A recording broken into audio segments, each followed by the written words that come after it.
வளர்ச்சிக்கு பெரிய ஆயுதம் என்ன? மனதை கட்டுப்படுத்தும் திறன். சிந்தனையை மாற்றுவது எளிதல்ல.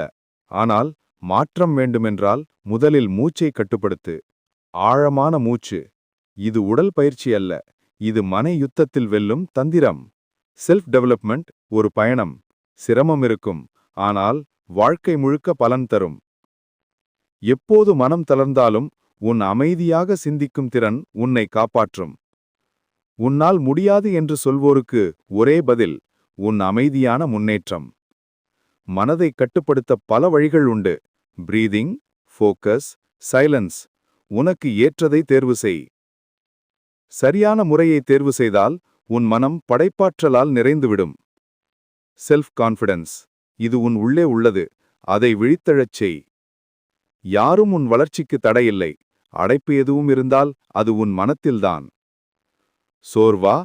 மன அழுத்தமா? அமைதியாக அமர்ந்த ஒரு நிமிடம் கூட அதை குறைத்துவிடும். நல்ல மனநிலை. இது ஒரு ஆற்றல். அது தினமும் உன்னை தூக்கிப் பிடிக்கும். வாழ்க்கையில் மாற்றம் வேண்டுமா?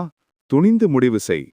பாதி வெற்றி அப்படியே உன்னிடம். கோபம், வலி, துன்பம் அனைத்தையும் மெதுவாக வெளியேற்றும் பயிற்சி மனப்பயிற்சி. மாற்றங்கள் கடினம். ஆனால் மாற்றத்தை கையாளும் திறன் உனது மிகப்பெரிய ஆயுதம். வளர்ச்சி பற்றி படி, ஆராய், முயற்சி செய். ஒன்று உன்னை முன்னேற்றும். உன் ஒர்க் அவுட் கூட மென்டல் ஃபோக்கஸ் டெக்னிக் சேர்த்துப்பார். முடிவுகள் மாறிப்போய் காணும். ஸ்ட்ரெஸ் குறையும், பொறுமை அதிகரிக்கும், செல்ஃப் ரெஸ்பெக்ட் உயர்ந்துவிடும். உன்னுடைய தனிப்பட்ட growth ஸ்பேஸ் ஒன்றை உருவாக்கு. அது உன் தினசரி சக்தி மையம். இந்த திறனை மற்றவர்களுடனும் பகிர். அவர்களும் முன்னேறுவார்கள். அதுதான் உண்மையான சாணக்கிய லீடர்ஷிப்.